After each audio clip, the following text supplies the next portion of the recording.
Blackgate Interviews, Volume 2, Number 2. Copperhead Earth 1 Saga 1, Gods, Monsters, and Mortals, Part 1, Mortals 2. The recording begins. Dr. Harleen Quinzel sits across from the inmate.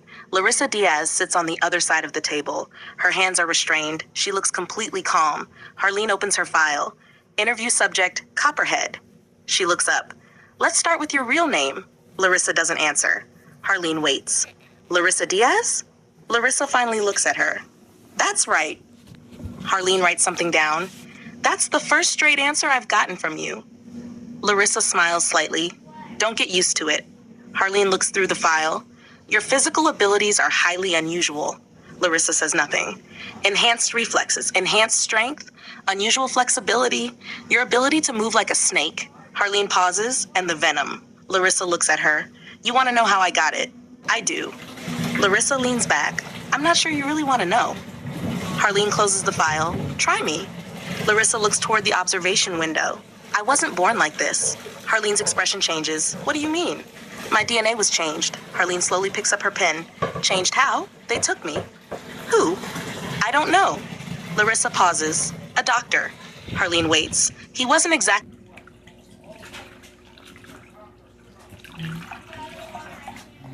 Blackgate Interviews, Volume 2, Number 2. The Copperhead Earth 1 Saga. 1. Gods, Monsters, and Mortals. Part 1. Mortals 2.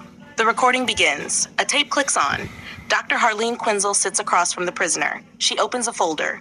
Blackgate Prison. Interview Room 3. She looks across the table. Interview subject, Copperhead. The woman sitting across from her is completely calm. Harleen looks down at the file. Let's start with the basics. The woman says nothing. Your real name is Larissa Diaz. Copperhead looks up. Yes. Harleen makes a note. That's the first thing you've actually confirmed. Larissa smiles slightly. You asked. Harleen looks at her. Fair enough. She flips through another page. Your fingerprints, medical records, and DNA all confirm that you're Larissa Diaz. Harleen pauses, but your DNA isn't entirely human. Larissa's expression changes. That's what they told me. Harleen looks interested. Who? A doctor. What doctor? Larissa leans back.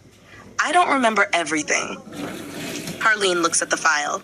Your DNA contains genetic material that appears to have been spliced with that of a copperhead snake. Larissa smiles. That's where the name came from. Harleen looks at her. You're saying someone deliberately changed your DNA? Yes. Harleen pauses. This is the first time I've ever seen anything like this. Larissa looks amused. Then you've got a lot to learn. Harleen writes something down. What exactly were you? Human. And now? Larissa looks at her hands. Something better. Harleen looks up. Better?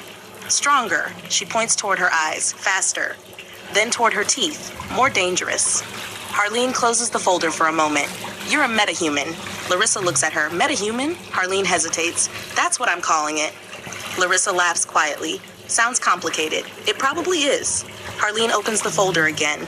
Do you know who performed the procedure? Larissa is silent. Larissa, she finally answers. I believe his name was Abel Cuvier. Harleen writes the name down. Dr. Abel Cuvier? Possibly. I heard people call him Dr. Cuvier. Harleen circles the name. What did he do to you? He experimented on me. Harleen waits. Larissa continues. The experiment was supposed to splice human DNA with animal DNA. Harleen looks surprised. Animal DNA? Yes. What animal? Larissa smiles. Take a guess. Harleen looks at her. Snake. Exactly. Why a copperhead? Larissa's smile disappears. Because they're dangerous. Harleen waits. They don't need to be the biggest snake. Larissa leans forward. They don't need to be the strongest. They just need one bite. Harleen studies her. And you volunteered for this? Yes. Why? Larissa doesn't hesitate. I wanted to become a better assassin. Harleen looks at her. You willingly underwent an experimental procedure that could have killed you. Larissa interrupts. To become more dangerous. Harleen nods slowly. Yes? Larissa smiles. It worked. Harleen flips through the file. Your abilities include increased strength, flexibility, speed, reflexes, and resistance to certain injuries. She looks up. And apparently you're capable of producing and using a venom similar to a copperhead. Larissa doesn't respond. Harleen continues. You're essentially a human being whose DNA has been altered with that of an animal. Larissa corrects her. Was. Harleen looks at her. What? I'm not just human anymore. Harleen writes that down. There is a brief silence. Harleen turns to another page. Before the experiment, you were already involved in organized crime? Not exactly. You became an assassin afterward? Eventually. Why? Larissa looks toward the table. Peña Duro. Harleen stops writing. What happened there? Larissa's expression becomes cold. I don't want to talk about it. Harleen studies her. Larissa, I said I don't want to talk about it. Harleen nods. All right. She doesn't push the subject. Instead, she looks back down at the file. So after Peña Duro, you became an assassin. Yes. And eventually you began taking contracts in Gotham. Yes, which eventually led to your encounter with Batman. Larissa looks at her. Batman. Harleen notices the way she says the name. You know him? I know enough. What do you know? Larissa smiles. He's dangerous. Harleen raises an eyebrow. That's all? For now. Harleen closes the folder. One last question. Larissa waits. Do you regret becoming Copperhead? Larissa thinks for a moment. No. Harleen looks at her. Not even after everything that's happened? Larissa shakes her head. I wanted to become something more dangerous. She smiles. I succeeded. Harleen stops the recording. The tape clicks off. Later, Harleen sits alone in her office. She looks at the notes she made. Larissa Daye's possible metahuman DNA splicing, Copperhead genetic material. Dr. Abel Cuvier, possible involvement. She stares at the words. Metahumans. Harleen shakes her head. If this is real, she looks back at the file. Then Larissa Diaz isn't the only one. The recording ends.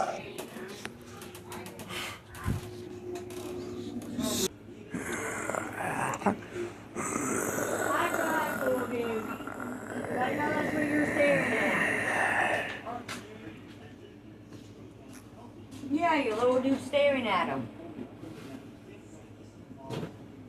Batman Gotham's Night, Volume 3, Number 2. Death Sentence, Earth 1 Saga. 1 God's Monsters and Mortals, Part 1, Mortals 2. The Batcave was quiet. For the first time in what felt like forever, Bruce Wayne wasn't moving. He sat on the edge of the medical platform, his armor removed and several bandages wrapped around his ribs and arm. The injuries from KG Beast and Copperhead were still there. So were the headaches. Bruce closed his eyes. For a second, everything was normal. Then, a giant black bat appeared at the edge of his vision. Bruce's eyes snapped open. Nothing. Only the cave. Bruce breathed slowly. Still happening. Alfred stood several feet away. Master Bruce? I'm fine. Alfred gave him a look. You've said that several times. Bruce ignored him. He turned toward the computer. Run Joe Chill. The computer began searching. Bruce stared at the screen. Joe Chill. Nothing useful. Bruce changed the parameters. Search every prison in Gotham. The computer processed the request. Nothing. Blackgate? Nothing. Metropolis? Nothing. Federal prisons? Still nothing. Bruce clenched his jaw. He isn't dead. Alfred looked at him. Master Bruce, I know what I saw. You were a child. I remember. Bruce stared at the screen. People disappear into the system all the time. He began typing. Different names, false identities, transfers. Alfred walked closer. And you believe Joe Chill is still alive? Bruce stopped typing. I don't know. He looked at the computer, but I'm not going to assume he's dead. The computer displayed the results. No confirmed location, no prison record, no death certificate, nothing. Bruce leaned back. Nothing. Alfred sighed. Perhaps that is because there is nothing to find. Bruce shook his head. There's always something. He closed the search. Another hallucination flickered. The giant bat appeared again. Bruce looked toward it. It vanished. Alfred noticed. Master Bruce? Bruce didn't answer. Those hallucinations, I'm handling them. Are you? Bruce finally looked at him. They're just brief glimpses. That doesn't make them harmless. Bruce stood. I'm recovering. You're recovering while investigating your childhood trauma, fighting assassins, and refusing to rest. Bruce looked toward him. I said I'm fine. Alfred sighed. Of course. Bruce walked toward the main computer. A schematic appeared. The Batwing. Bruce looked at it. How did you get this thing working? Alfred smiled slightly. Master Bruce, you underestimate how much I can accomplish while you're busy getting yourself nearly killed. Bruce almost smiled. Almost. Alfred continued. I finished the propulsion system, stabilized the flight controls, and corrected several issues with the navigation system. Bruce examined the schematics. You did all that while I was out there? Someone had to. Bruce nodded. It works. It does. Bruce looked at Alfred. Thank you. Alfred stopped. Bruce lowered his head, and I'm sorry. Alfred looked surprised. For what? My outburst. A long silence followed. A few days ago, Bruce looked away. I shouldn't have talked to you like that. Alfred walked toward him. You were angry. I was. You were injured. I know. And you were afraid. Bruce looked at him. I wasn't afraid. Alfred smiled slightly. Of course not. Bruce sighed. The city needs Batman. Alfred nodded. I know. Bruce looked toward the cave entrance. People are dying. I know. Criminals are getting bolder. I know. Black Mask is still out there. I know. Bruce looked at Alfred. That's why I have to keep going. Alfred was quiet for a moment, then keep going. Bruce looked at him. But remember something. Alfred pointed toward him. The city needs Batman. Bruce nodded. But Batman needs an ally. Bruce immediately shook his head. I don't need anyone. Master Bruce? I don't need someone getting hurt because of me. Alfred stared at him. That isn't what I meant. I know what you meant. Bruce walked toward the Batsuit. I don't need people helping me. Alfred watched him. You need someone who can help you carry this. Bruce stopped. I can carry it. Can you? Bruce looked at him. Alfred continued. Every night you go out alone. You come back injured. You barely sleep. You refuse to talk about what happened to your parents. And now you're seeing things that aren't there. Bruce's expression hardened. I said I'm fine. Alfred shook his head. No, sir. Bruce stared at him. You're surviving. The cave became silent. Bruce looked down. For a moment, he didn't have an answer. Then he looked toward the Batsuit. I don't need anyone. Alfred sighed. One day, Master Bruce, you may realize that isn't strength. Bruce picked up his cowl. It's enough. He placed it beside the suit. The computer suddenly beeped. Bruce turned. A new file had appeared. Joe Chill, no current record. Bruce stared at it. The giant bat appeared again in the corner of his vision. He blinked. Gone. Bruce looked at the screen. You're still out there? Alfred heard him. Who? Bruce didn't answer. He simply looked at the empty search results. Then he looked at the Batsuit. The city needed Batman, and Bruce Wayne was going back into the darkness. To be continued.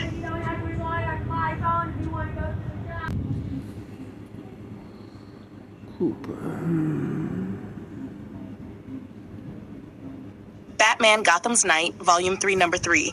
Panopticon, Part 1. Earth 1 Saga. 1. God's Monsters and Mortals. Part 1. Mortals 2. Gotham was quieter than usual. Not because crime had stopped, because Batman had been focusing on the bigger fish. Black Mask, the Red Hood Gang, the assassins, the criminal organizations that were beginning to collide with each other. But there were still other crimes happening underneath all of that. Crimes Batman couldn't keep ignoring. And one of them had been sitting in the back of his mind for days. The Candy Killer. Batman moved across the rooftops of the downtown district. His cape moved with the wind as he looked down at the streets below. His detective vision activated. Gotham Acres. Batman landed on the roof of an old apartment building. He looked toward the street. 3 businesses had remained open despite the growing fear surrounding the Candy Killer. 3 possible locations. 3 places where the killer could potentially be hiding evidence, storing poison, or preparing another batch. Batman pulled out a small device. He brought up the locations. 3 places. He zoomed in. 2 already searched by GCPD. He paused. 1 hasn't. Batman looked down toward the street. He knew where he was going. The first location was a small candy shop. Batman entered through the back. The store was closed. He moved through the storage room. Boxes of candy were stacked against the walls. Batman scanned them. Nothing. He opened several boxes. Nothing. He scanned the counters. Nothing. He examined the floor. No chemical residue, no unusual fingerprints, no hidden compartments, nothing. Batman walked toward the back room. He opened a cabinet, empty. He scanned the walls, nothing. Batman sighed. He turned toward the exit. Before leaving, he noticed a small piece of candy underneath a shelf. Batman picked it up with a gloved hand. He scanned it. Normal. He dropped it into an evidence bag anyway. Still worth checking. Batman left through the back door. The second location was another candy business several blocks away. Batman entered through the roof. He dropped into the building. The place was abandoned. Dust covered the counters. Several shelves had already been cleared out. Batman scanned the room. Nothing.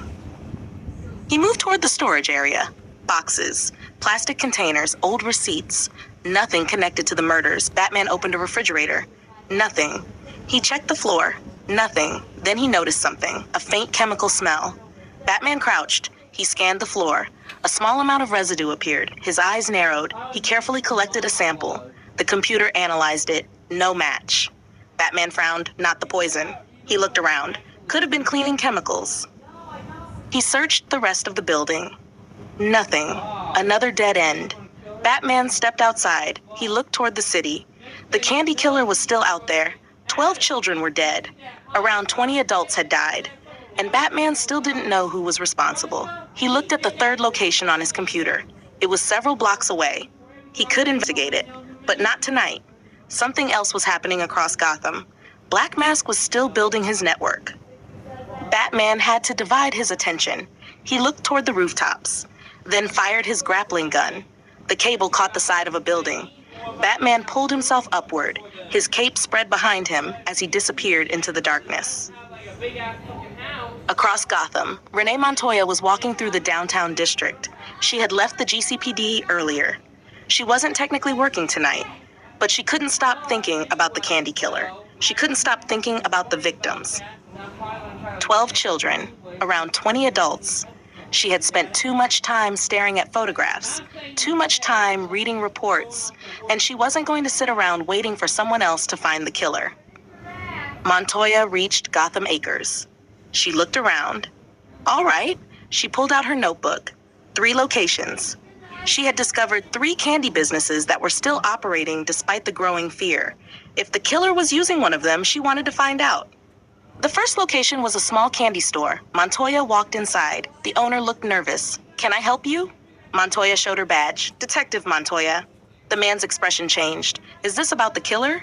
"Maybe." She looked around. "How long have you been open?" "About 6 years." "Any strange customers?" "No."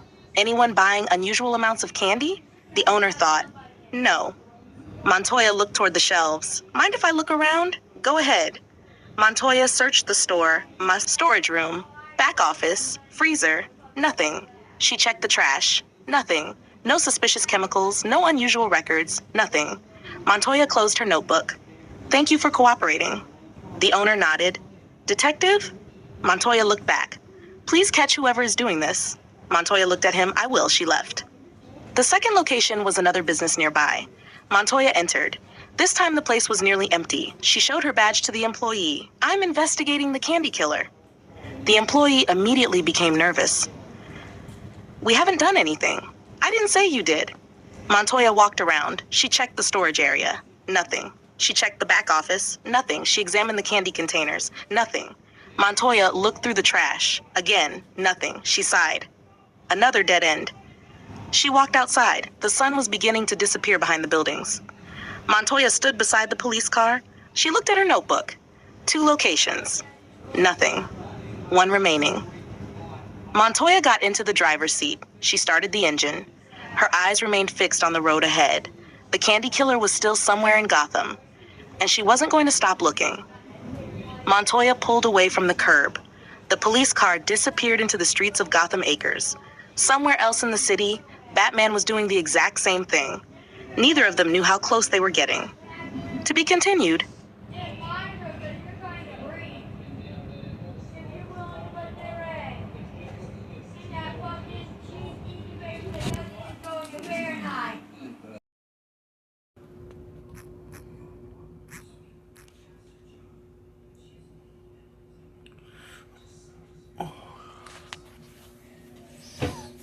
Batman Gotham's Night, Volume 3, Number 4, Panopticon, Part 2, Earth 1 Saga, 1, God's Monsters and Mortals, Part 1, Mortals 2.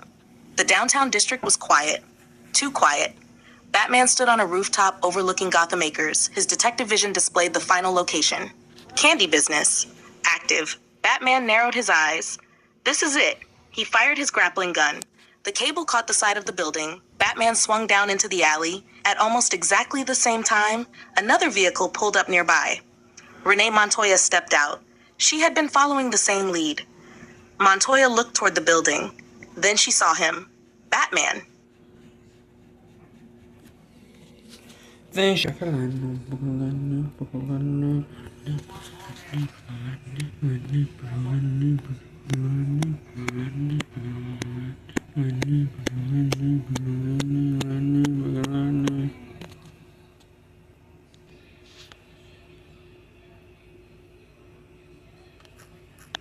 Batman Gotham's Knight, Volume 3, Number 4, Panopticon, Part 2, Earth 1 Saga, 1 God's Monsters and Mortals, Part 1, Mortals 2. The downtown district was quiet, too quiet. Batman stood on a rooftop overlooking Gotham Acres. His detective vision displayed the final location. Candy business active. Batman narrowed his eyes. This is it. He fired his grappling gun. The cable caught the side of the building. Batman swung down into the alley. At almost exactly the same time, another vehicle pulled up nearby. Renee Montoya stepped out. She had been following the same lead. Montoya looked toward the building. Then she saw him. Batman. She immediately pulled her gun. Don't move. Batman stopped. Montoya aimed directly at him. Hands where I can see them. Batman slowly raised his hands. Detective Montoya. You know my name. I know a lot of names. Get on your knees. Batman looked toward the building. You're investigating the Candy Killer. Montoya's eyes narrowed. How do you know that? Because I am too. You expect me to believe that? I don't care whether you believe me. Batman pointed toward the building. But whoever is inside is probably the reason we're both here. Montoya kept her gun trained on him. You could be working with him. I'm not. How do I know? Batman looked directly at her. You don't. He slowly lowered his hands. But you can either stand here arguing with me, he looked toward the building, or we can go inside and find out. Montoya hesitated. Finally, she lowered her weapon. Fine, she pointed at him. But I'm watching you. Batman nodded. Good. The two entered the building together. The smell hit them immediately. Sugar, burnt sugar, something chemical. Batman activated his detective vision. There were traces of something in the air. He looked toward the back room. Montoya followed. They opened the door, and there he was, a large man wearing a stained candy-making apron. Cotton candy machines surrounded him. Pink clouds of cotton candy spun around the room. But something was wrong. Batman scanned the machines. Toxin detected. Bat looked at Montoya. Don't touch anything. The man turned around. He smiled. Well, he looked at them. 2 customers. Montoya raised her gun. Step away from the machine. The man laughed. You don't want to miss dessert. Batman moved toward him. Who are you? The man smiled. Sweet Tooth. Batman looked at the cotton candy. You've been poisoning it. Sweet Tooth's smile grew. People love candy. He grabbed a metal pipe. They don't expect it to kill them. Batman moved. Sweet Tooth swung. Batman blocked the pipe, but Sweet Tooth was much stronger than he looked. He slammed Batman into a table. Montoya fired a warning shot. Sweet Tooth ducked. Batman attacked again. Sweet Tooth grabbed him and threw him into a stack of boxes. Batman hit the ground.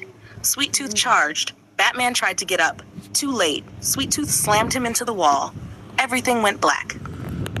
Batman slowly regained consciousness. His head was pounding. His arms were tied behind him. His legs were tied together. He looked around. Montoya was nowhere in sight. Sweet Tooth stood nearby, finally awake. Batman tested the rope. Too tight. Sweet Tooth walked away. Batman quietly reached toward his utility belt. Nothing. He looked down. A batarang was lying just outside his reach. Batman shifted his body. He managed to hook the edge of the batarang with his boot. He pulled it closer. Then he grabbed it with his fingers. Batman worked the blade against the rope, slowly, carefully. The rope snapped. Batman immediately cut the restraints around his legs. He stood. Then he heard something. Montoya, her voice. Get away from me! Batman ran toward the sound. He entered another room. Sweet Tooth had Montoya pinned down. A piece of poison cotton candy was in his hand. Let's see if the detective likes dessert. Montoya struggled. Batman attacked. Sweet Tooth turned. Batman slammed into him. The cotton candy flew across the room. Sweet Tooth charged. Batman ducked. Sweet Tooth crashed into a table. Batman grabbed him and threw him across the room. Sweet Tooth tried to get back up. Batman kicked the weapon out of his hand, then slammed him against the wall. You're done. Sweet Tooth laughed. You think you can stop me? Batman punched him. Sweet Tooth dropped. Batman searched him. He found identification. Sweetie Todd. Batman looked at him. Sweetie Todd. Sweet Tooth smiled. That's what they called me. Batman tied him up. Then he turned toward Montoya. She was breathing heavily. Batman noticed something on her clothing. Cotton candy. His expression changed. Detective. Montoya looked at him. I'm fine. Batman scanned her. Toxin exposure detected. You're not fine? I can still walk. The poison got into your system. Montoya tried to stand. She stumbled. Batman caught her. I'll get you help. She looked at him. How? Batman pulled out a small device. Sorry. A burst of knockout gas hit Montoya. Her eyes widened. Wait. She passed out. Batman caught her before she hit the floor. Back at the Batcave, Alfred was already working. Bruce laid Montoya on the medical table. Alfred looked at her. Who is she? Detective Renee Montoya. Ah, Alfred looked at the toxin readings. Copperhead's poison? No. Bruce handed him the sample. This is different. Alfred examined it. Sweet tooth toxin. Can you make an antidote? I'll try. Bruce watched the monitor. Minutes passed. Alfred worked quickly. Finally, he held up the injector. Ready. Bruce nodded. He injected Montoya. Her breathing stabilized. The toxin levels began dropping. Alfred looked at Bruce. She should recover. Good. Bruce immediately prepared the bat wing. He placed Montoya inside. Alfred looked at him. You're taking her back? She can't know where she is. Agreed. Bruce entered the cockpit. The bat wing launched. Montoya slowly opened her eyes. She was sitting inside her police car. She looked around. What? She touched her head. She remembered Sweet Tooth. Then Batman. She looked through the windshield. The street was empty. A figure stood on a nearby rooftop. Batman. Montoya stepped out of the car. Batman! He looked down. Montoya approached. You saved my life. Batman said nothing. She looked up at him. I don't know who you are. You don't need to. Montoya smiled slightly. But I think you're doing some good in this city. Batman stared at her. For a moment, he didn't respond. Then he pulled out a small cell phone. He tossed it down to her. Montoya caught it. What's this? My number. She looked at him. Your number? If something happens, something involving the candy killer? Anything. Montoya looked at the phone. Why give this to me? Batman paused. Because sometimes the police can't get there in time. Montoya looked up. And you can? Batman fired his grappling gun. Sometimes. He disappeared into the night. Montoya watched him leave. She looked at the phone. Maybe you're not so bad after all. When Batman returned to the candy factory, Sweet Tooth had woken up. He was struggling against his restraints. Batman grabbed him. You're not going anywhere. Sweet Tooth laughed. Was hoping you'd come back. Batman tightened the restraints. Not happening. Later, Montoya arrived. She placed Sweet Tooth into the back of her police car. She looked at Batman. Thanks. Batman nodded. Montoya closed the door. She drove away. Batman watched the police car disappear. He stood there for several seconds. He thought about what Montoya had said. You're doing some good in this city. Batman looked toward the city. Maybe Alfred had been right. Maybe he did need an ally. Maybe he needed someone who could help him. But the thought of someone getting hurt because of him still bothered him. Batman turned away.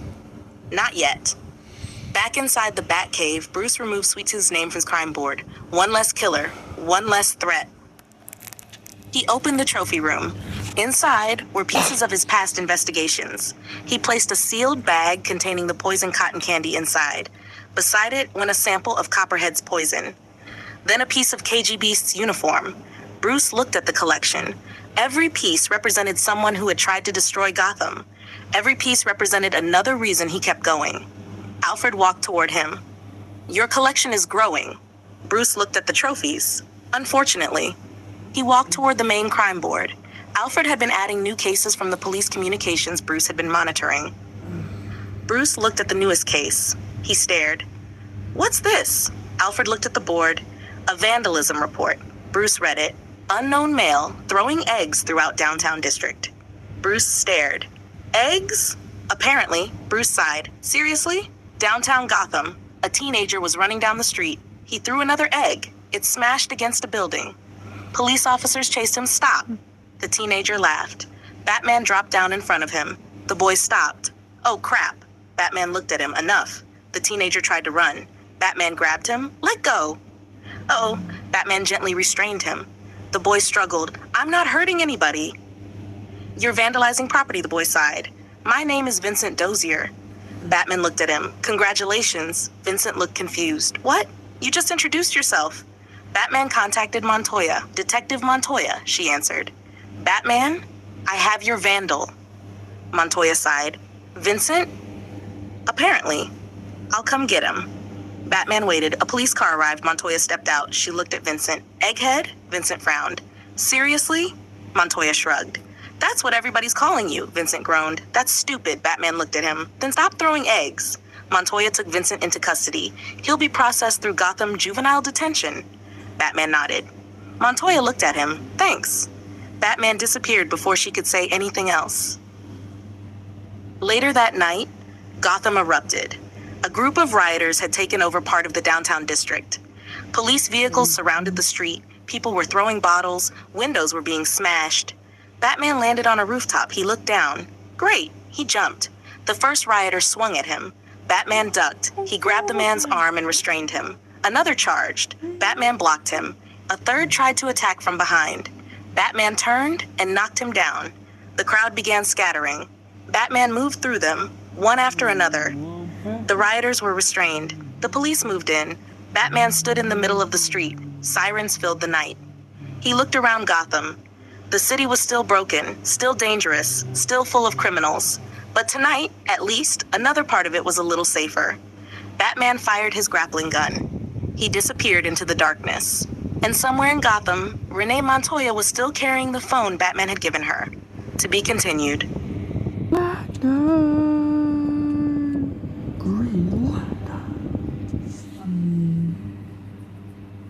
Green Lantern, Emerald Light Number 2. The Light Within Earth 2 Saga. 1. God's Monsters and Mortals. Part 1, Mortals 2.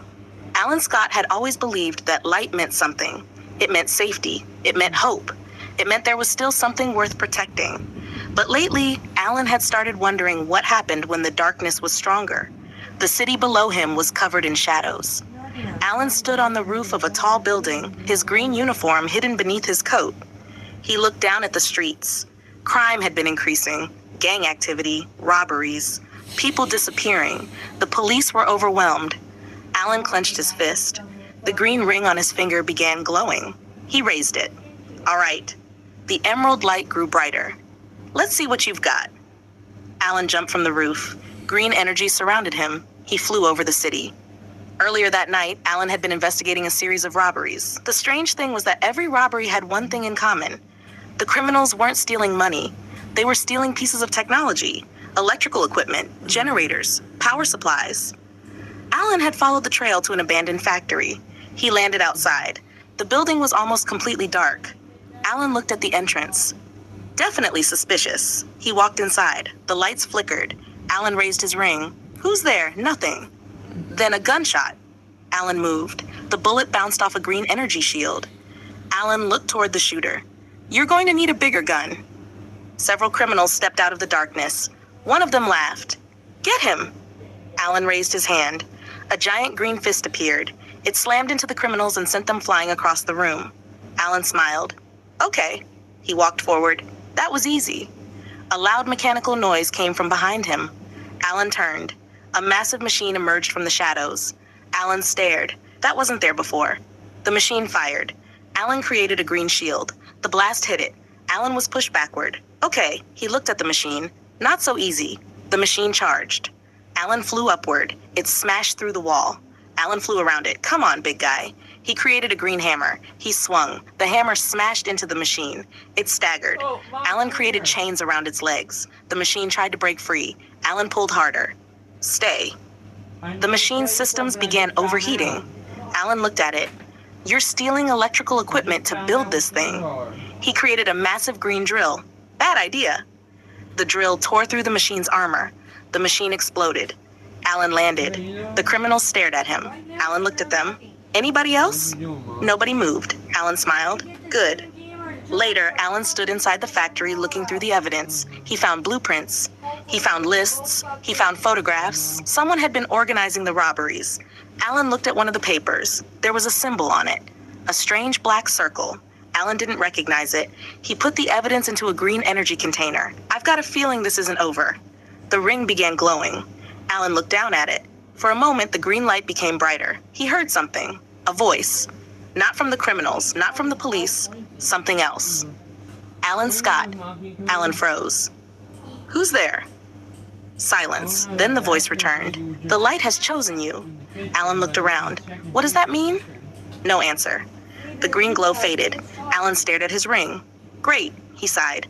Now my jewelry is talking to me. The next morning, Alan was sitting in his office. The evidence was spread across his desk. He studied the photographs, the stolen equipment, the blueprints, the symbol. He couldn't figure out who was behind it. His phone rang. Alan answered. Scott speaking. A police officer was on the other end. We've got another robbery. Alan stood. Where? The officer gave him the location. Alan grabbed his coat. I'm on my way. He hung up. He looked at the ring. The green light began glowing again. Alan smiled. Guess we're working overtime. That night, Green Lantern arrived at the scene. A group of criminals were loading electrical equipment into a truck. Alan landed in front of them. Evening. The criminals froze. One raised his weapon. Alan raised his ring. A green wall appeared. The bullets bounced off. Alan smiled. That was rude. He created several green ropes. They wrapped around the criminals. One tried to run. Alan created a green boxing glove. It knocked man backward. Where do you think you're going? The criminals were quickly restrained. Alan walked toward the truck. He looked inside.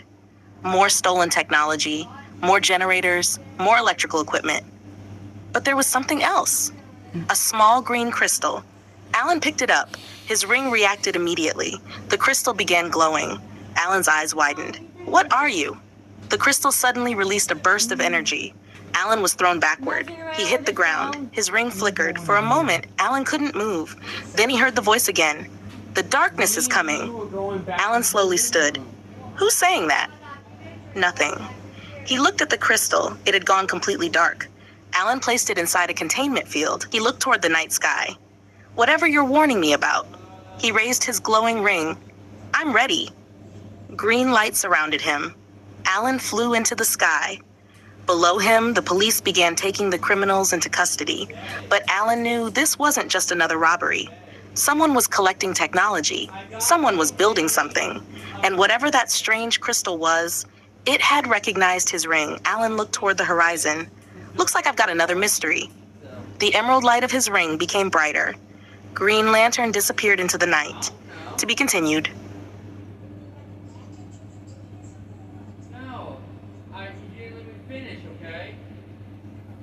With that, I also got a limited edition thing of the Nerds Gummy Clusters. It's a limited flavor of one of their classic flavors. And I also got me a Slim Jim for when I got home. Because they are only like $3. The Slim Jims are. Then I got Dad's cracker, a box of Club crackers. I got Mom her chips, I got Henry chips, and I got me some cheddar popcorn. And so, yeah, I got the soda, I got me a little coffee drink for only 89 cents with our caps of 98 with the cap. And since I didn't want just, and I was thinking, I processed it's hot outside, I probably wouldn't want to drink my soda right away when I get home. So I got me one of their Casey small bottles of orange juice, which is only like $1 or $2.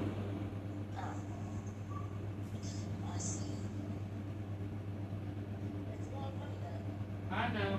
Only reason though I got everyone snacks. I know I normally get me a couple. One to kind of share with Henry now. And I normally give me my Slim Jims that I normally eat before I get home.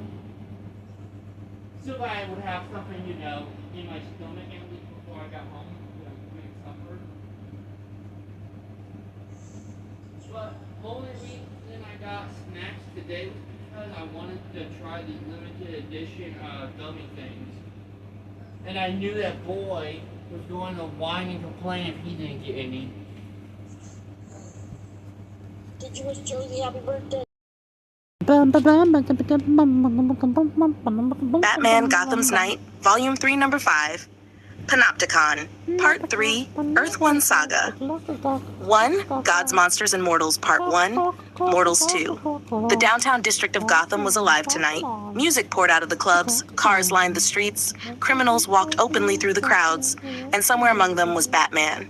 Only tonight, nobody knew they were looking at him. Because tonight, Batman was Matches Malone. Bruce Wayne sat at the bar of a crowded club wearing a fedora, a long coat, and the rougher attitude he used whenever he went undercover. He took a drink. He looked around. Penguin's men, mobsters, street criminals, people who thought they were untouchable. Exactly the kind of people Matches Malone was supposed to know. Bruce listened carefully. Then he heard something strange. A man sitting several seats away was talking. The stranger wore a fedora and a blue overcoat. His eyes were an unusual color. He looked almost completely out of place. Bruce glanced toward him. The stranger was talking to himself. Vampire. Bruce raised an eyebrow. The stranger continued, "There's a vampire in Gotham." Bruce looked away. "Of course there is." He took another drink. The stranger continued, "People think they're safe." Bruce ignored him. The stranger looked directly at Bruce. "You don't believe me." Bruce didn't respond. The stranger smiled. "You shouldn't." Bruce continued pretending he couldn't hear him. The stranger leaned back. "Phantom." Bruce glanced at him. The stranger was still staring at him. "That's what they call me." Bruce looked away again. Great. He had spent the night dealing with murderers, assassins, organized crime, and metahuman criminals. Now he had to deal with a man who thought he was a ghost. Bruce ignored him. Then he heard something much more important. Two men sitting near the back of the club were talking quietly. One of them said, "Penguin's people are meeting them soon." The other asked, "Black Mask?" "Yeah. And the Red Hood gang? They're involved too." Bruce's attention immediately shifted.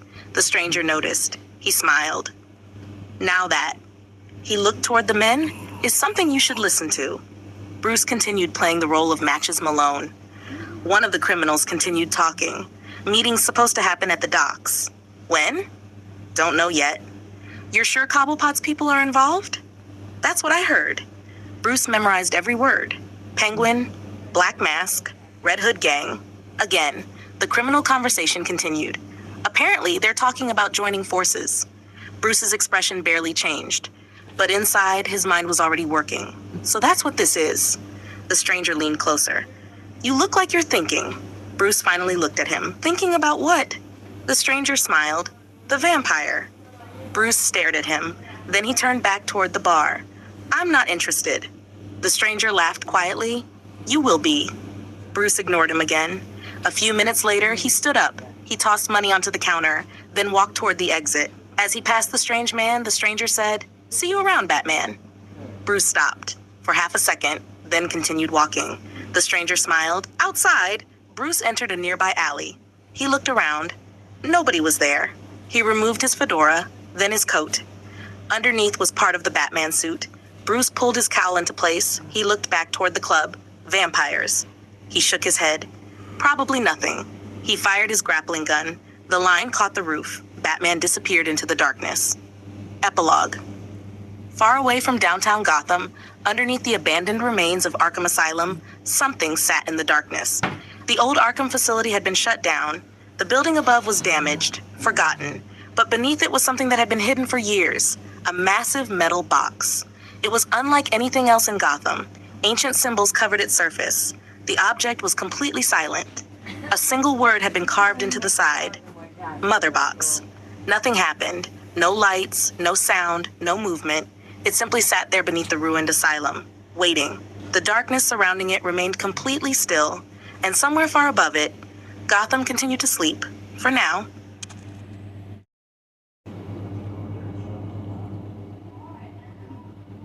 Batman Gotham's Night, Volume 3, Number 6, Panopticon, Part 4, Earth 1 Saga. 1 Gods, Monsters, and Mortals, Part 1, Mortals 2. Gotham was quiet tonight. Not peaceful. Quiet. There was a difference. Batman crouched on the edge of a rooftop overlooking the docks. He had been there for hours. His binoculars were trained on an old warehouse across the street. Tonight, Penguin's men were supposed to meet with members of Black Mask's organization and the Red Hood gang. Batman had heard enough about the meeting to know it mattered. What he didn't know was exactly what they were planning. So he waited and waited. The wind blew across the rooftop. Batman barely moved. His ribs still hurt. His arm was still recovering. His body was still carrying the damage from KG Beast and Copperhead. But he was getting better. And while he healed, he had decided to focus on something he had been neglecting: Gotham itself. The crimes that didn't involve Black Mask, the criminals who weren't assassins, the ordinary people being robbed, attacked, and killed while Batman was busy chasing bigger threats. He had ignored too much. Now he was correcting that mistake. Batman lowered the binoculars. For a moment, his mind drifted. He remembered another time. Years ago, a much younger Bruce Wayne stood in a foreign city. He remembered the first time he had met Ra's al Ghul. The old man's presence had filled the room. Ra's had looked at Bruce as though he could see straight through him. "You seek to understand the darkness." Bruce remembered staring back. "I want to understand how criminals think." Ra's had smiled. "Then you must understand that criminals are not the darkness." Bruce remembered those words. Then the memory shifted. Bruce was back in Gotham. He remembered returning home after his years of training. Wayne Manor, Alfred, the Batcave, the city outside, and then another memory came. One from much earlier. A little boy sitting beside his father. Thomas Wayne had been holding a book. Bruce couldn't remember the title, but he remembered the picture. A strange creature with sharp claws. A creature called a Talon. Thomas had read the story to him. Bruce remembered looking at the illustration. "Is it real?" Thomas smiled. "Probably not." "Then why are you reading it?" "Because sometimes the best stories are the ones that scare us." Bruce remembered laughing. Then Thomas closed the book. "Just remember, Bruce." His father's voice echoed in his memory. "Monsters are usually just stories." The memory faded. Batman opened his eyes. He was back on the rooftop. He looked toward the warehouse. Not always. Movement. Batman immediately raised his binoculars. Cars were arriving. Penguin's men, Black Mask's men. Then the Red Hood gang. The meeting had begun. Batman stood. Finally, inside the warehouse, several criminals gathered around a table. One of the Red Hood members looked toward Penguin's men. "So what's the deal?" A Penguin lieutenant placed a briefcase on the table. "Firearms." The Red Hood member opened it. Inside were several guns. "Where'd you get these?" The Penguin lieutenant smiled. "You don't need to know." A Black Mask soldier looked at him. "We're supposed to be working together." "Then trust me." Batman watched from the rafters. He scanned the weapons. The serial numbers were partially filed away, but not completely. Batman downloaded what information he could. Then he saw something. A marking. Cobblepot Imports. Batman narrowed his eyes. Penguin?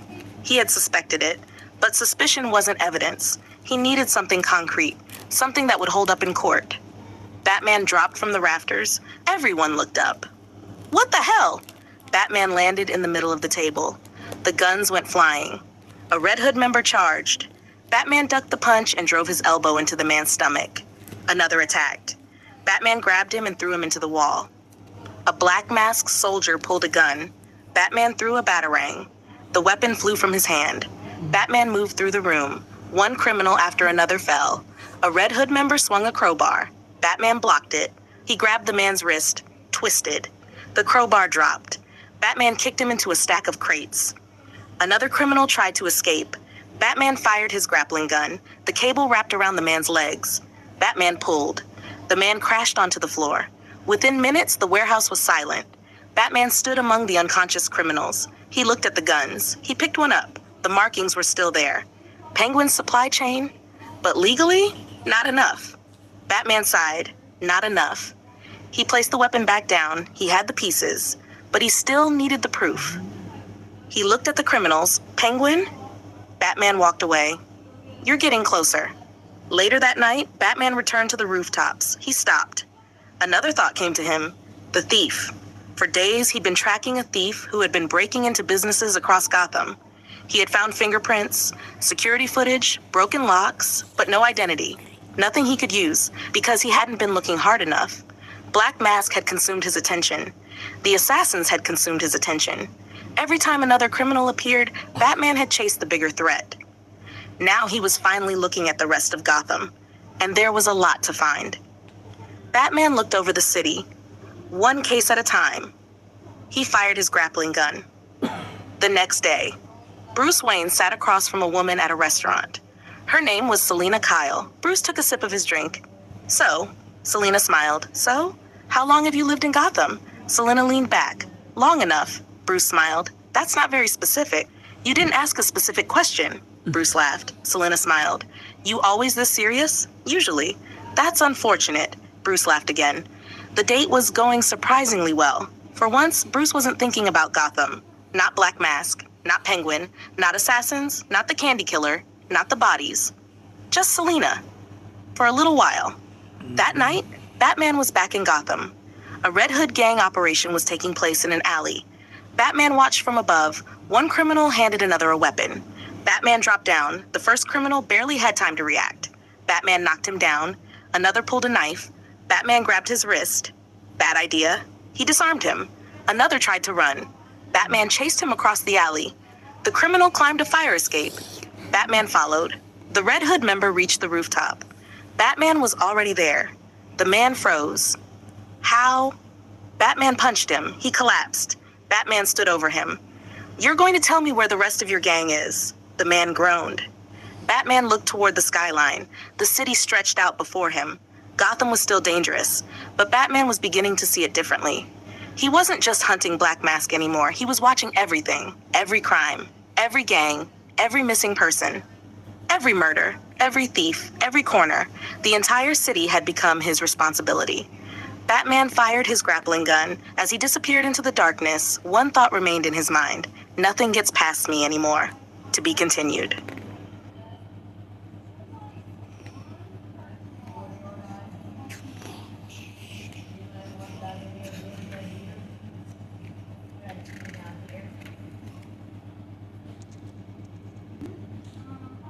That normally helps.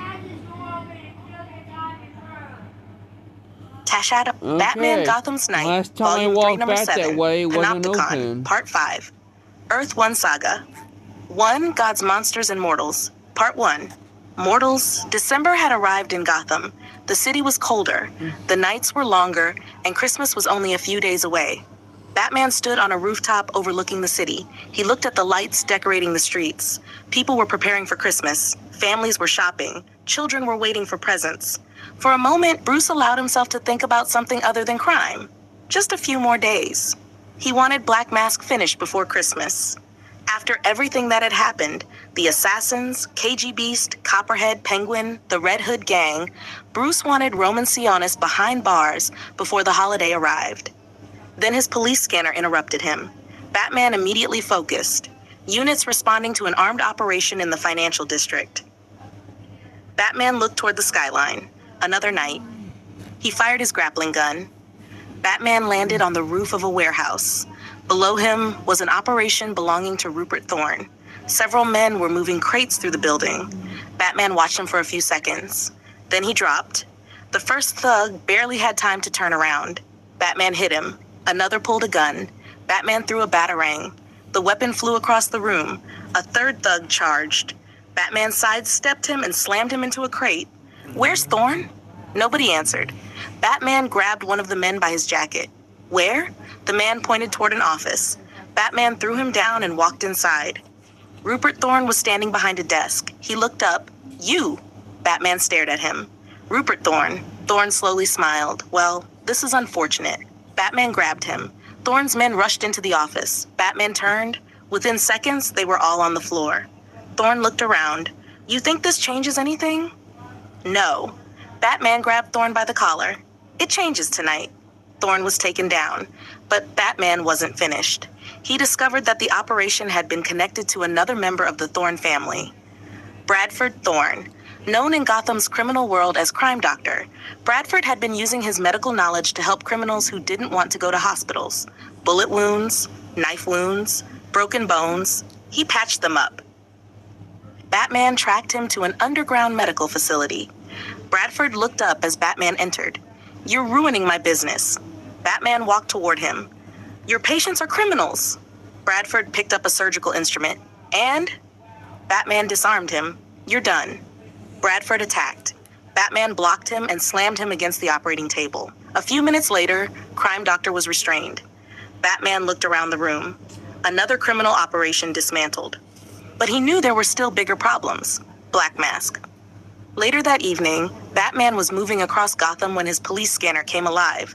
Then he heard Renee Montoya's voice. "Dispatch, this is Montoya. We need someone down here immediately." Batman stopped. Her voice sounded different, more serious. "What's the situation?" There was a pause. Multiple victims. Batman immediately changed direction. He arrived at the crime scene. A family was dead. A family that should have been preparing for Christmas. Instead, they were lying around their dining table. Batman entered carefully. He examined the food. Pie. He scanned it. Poison. Batman looked toward the bodies. Montoya arrived shortly afterward. "Batman?" He looked at her. "What happened?" "They ate the pie." Batman scanned the table. Poisoned. Montoya looked sick. "Who would do this?" Batman didn't answer. He was already investigating. He found traces of the poison. No forced entry. No obvious struggle. Someone had wanted these people to eat it. Batman looked at the pie. Then he remembered something. December. Pie. National Pie Day. December 1st in some areas. The date was already passed, but it was close enough to be intentional. Batman looked toward Montoya. "This wasn't random." Montoya frowned. "What do you mean?" "Someone chose the pie." Batman stood. They wanted the holiday connection. Later that day, Batman found another criminal operation. 3 men were robbing a jewelry store. Batman entered. The 3 criminals turned toward him. One had a fox-like mask, another carried a shark-themed weapon, the third wore wings. Batman stared at them. The terrible trio. Fox laughed. "You've heard of us, unfortunately." The fight began. Shark charged. Batman jumped over him. Vulture attacked from above. Batman fired a batarang. Vulture crashed into a display case. Fox pulled a gun. Batman knocked it away. The 3 criminals tried to surround him. Batman moved faster. Fox went down first, then Shark. Vulture tried to escape through the roof. Batman fired his grappling gun. The cable wrapped around Vulture. Batman pulled him back. The 3 were finished. Batman looked at them, terrible. He walked away. Night fell. Batman was back on a rooftop. His police scanner suddenly came alive again. Montoya to dispatch. Batman listened. Another crime scene, another couple, another set of bodies. Batman immediately headed there. He arrived. A man and woman were dead inside their home. Batman examined the table. Apples. Red apples. He scanned them. Poison. Batman slowly stood. Again. Montoya arrived. She looked at the bodies. Oh God. Batman looked at the apples. This is connected. To the pie? Yes. Montoya looked confused. What does pie have to do with apples? Batman examined one of the apples. National Eat a Red Apple Day. Montoya stared at him. You're kidding. No. Batman looked around the room. Someone is using holidays. Montoya looked at the bodies. Simber. Exactly. Batman thought about the first crime. The pie. National Pie Day. December 1st. Now the apples. National Eat a Red Apple Day. The dates didn't make sense. They weren't following the calendar. They weren't following the holidays in order. Whoever was doing this wasn't simply celebrating holidays. They were choosing them. Batman looked toward the window. There's a killer out there. Montoya looked at him. What kind? Batman stared at the city. A holiday killer. He looked back at the poisoned apples. He's choosing holidays. Montoya shook her head. Why? Batman didn't know. But he knew one thing. This wasn't over. And Christmas was coming. Batman looked toward Gotham's Christmas lights glowing in the distance. For the first time that night, he wasn't thinking about Black Mask. He was thinking about every family in Gotham preparing to celebrate Christmas. If this killer is choosing holidays, Batman clenched his fist. Christmas might be next. He fired his grappling gun. Batman disappeared into the darkness, and below him, Gotham continued celebrating. Unaware that somewhere in the city, a killer was already choosing the next holiday.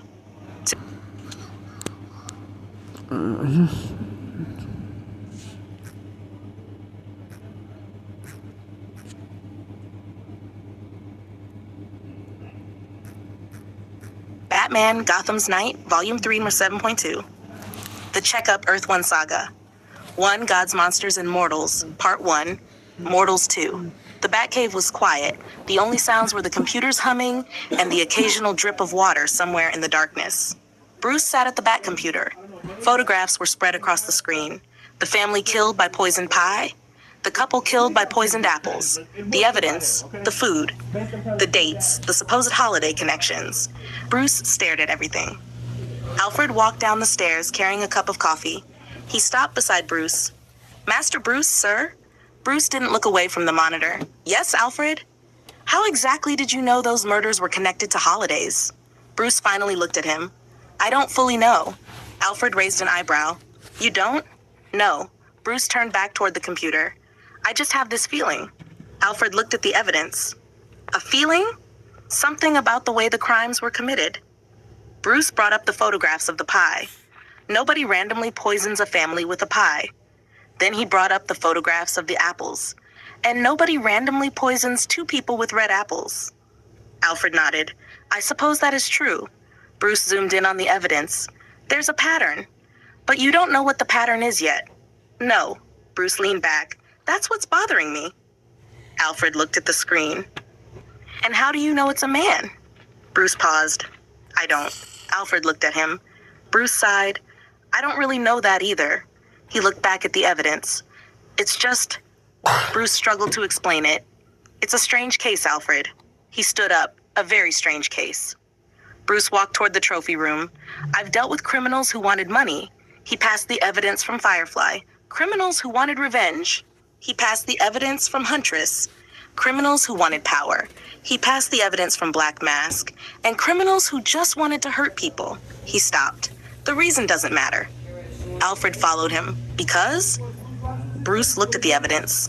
Because whoever this is, he stared at the photographs. I'm going to stop them. Alfred nodded. And if the killer isn't a man? Bruce looked at him. Then I stop her. And if they're neither? I stop them. Alfred smiled slightly, quite determined. Bruce turned back toward the back computer. I don't care who it is. He sat down. I don't care what gender they are. Bruce began typing. I don't care what they are. The computer displayed the case file. Bruce stared at it. It's a case. He looked toward Alfred. And I tend to put a stop to cases like this. Alfred nodded. Then perhaps you should start by getting some rest.